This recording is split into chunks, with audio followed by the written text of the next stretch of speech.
On September the 18th, 1187, the inhabitants of Jerusalem would man the walls against an advancing army led by an all-conquering Saladin. He had his eyes set on the most holy of cities. The defence of Jerusalem would be desperate, and it would turn many a refugee and pilgrim into a crusader.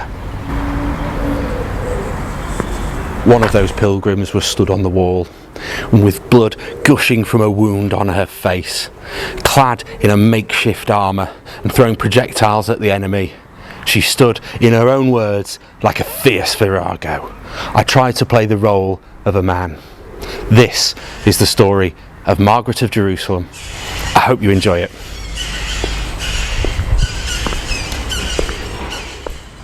Anyone who's seen my videos before will know that Beverley is the destination for many a medieval pilgrim. In fact, you can see the beacons at the top of St Mary's Church there. They would be lit up on a night to guide pilgrims through Beverley towards the shrine of St John in Beverley Minster. But in our story, Beverley isn't the destination, it's the start. For Sibylla and Hulno in the 12th century, this is where their journey to the Holy Land and the city of Jerusalem began. Their journey was not without danger, as we'll soon discover. But with Margaret at this point being just a baby, I believe this account will probably come from Sibylla and Hulno, and when they retold this to their children when they were a little bit older. It goes like this.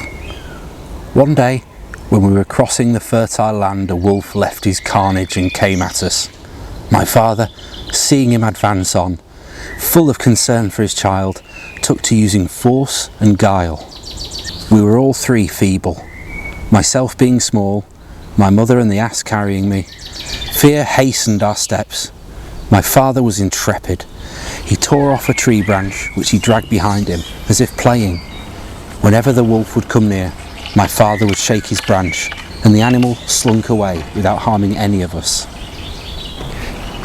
The family would arrive safely back in Beverley, and not long after they returned, there was a new member of the family, a boy they named Thomas. Sadly, Sibylla and Hulno died whilst Thomas was still very young, so the responsibility of raising the boy would fall on Margaret's shoulders, and by all accounts, she did a grand job. She sent him to school and made sure he got a good education, an endeavour that would pay off, as Thomas became a member of the Archbishop of Canterbury's entourage. And the Archbishop in question, well, that was Thomas Becket, whose murder and martyrdom would result in Canterbury becoming yet another place of medieval pilgrimage. These events also forced Thomas to change course. He would become a monk in Froidmont in France, but we'll come back to him later. He does have a part to play in this tale still. Now that Thomas was grown up, Margaret was free to pursue her own interests, and she wished to return to Jerusalem on her own pilgrimage. And if not now, well, when? So, off she travelled. Unfortunately for her, when she arrived in 1187, Saladin was on the warpath to reclaim the Holy Land. Having recently reclaimed a number of cities, Saladin set his sights on the main prize, Jerusalem, now filling with refugees, would struggle to water and feed the expanding population. A situation which would be exacerbated by Saladin's army surrounding and laying siege to the holy city.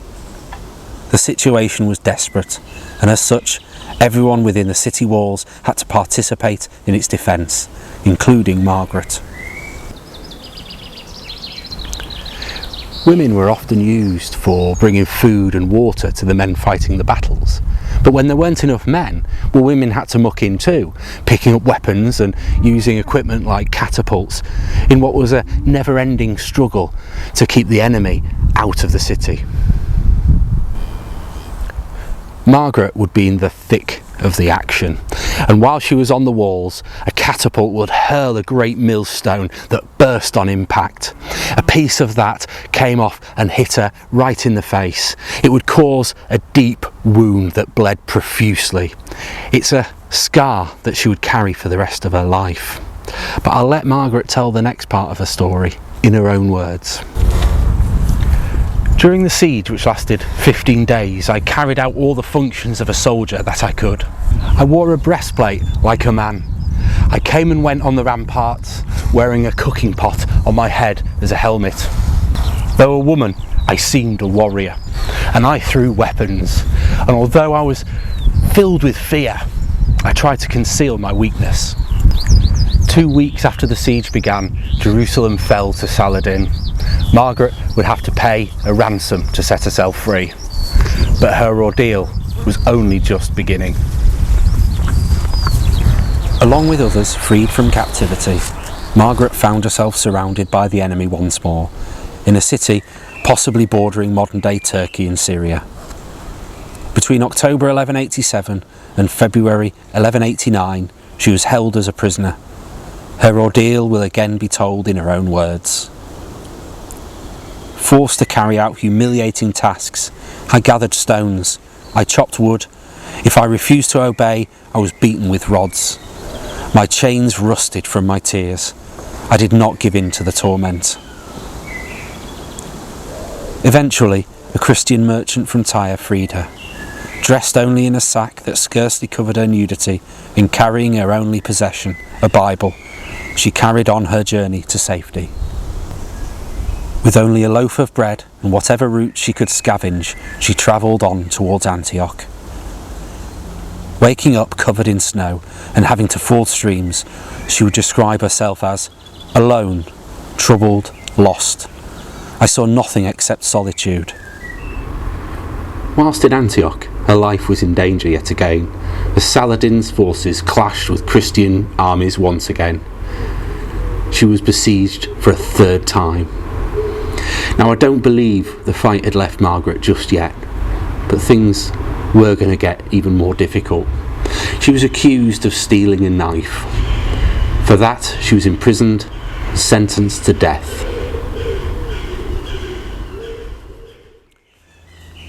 Imprisoned, alone, and unable to speak the local language, she prayed for salvation, uttering the name of Saint Mary.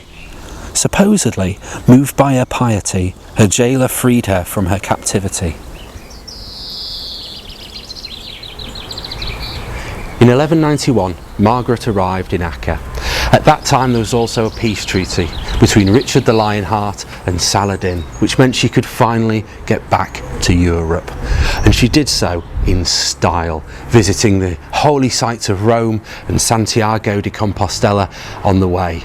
She did that as a way of continuing her pilgrimage, to be thankful for the miraculous welfare she received whilst she was in such difficult and trying circumstances.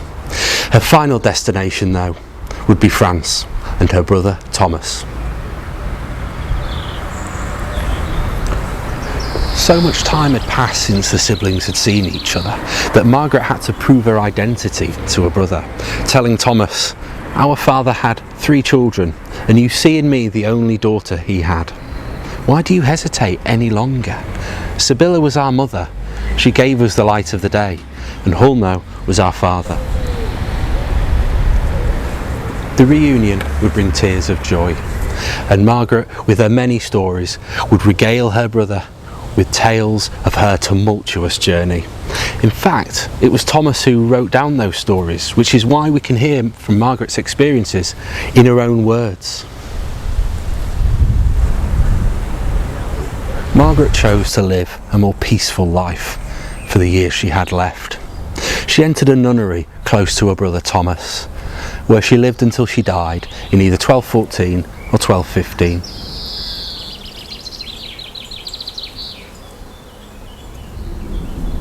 Margaret wouldn't have been the only female caught up fighting in the Crusades, but at about the time of her death, Pope Innocent III called for another crusade, and this time the reclamation and the defence of the Holy Land would be a pursuit exclusively reserved for men. So the sight of someone like Margaret on the walls of Jerusalem with makeshift armour and a cooking pot on her head would not be part of those stories. Well, I don't know about you, but if I was to stand on the walls in defence of my life, I don't care who is stood beside me, as long as they have the heart and the stomach of Margaret of Beverley. Well, I really hope you enjoyed that, and one day I might go into more detail about what went on in the Holy Lands with some of the other characters, but for now this is just for Margaret. And if you enjoyed that, please like, please subscribe, and I've got more videos that hopefully you'll enjoy. I'll leave them up on the screen in a minute, but that's all from me, I think, and well, thank you very much for watching. Until next time.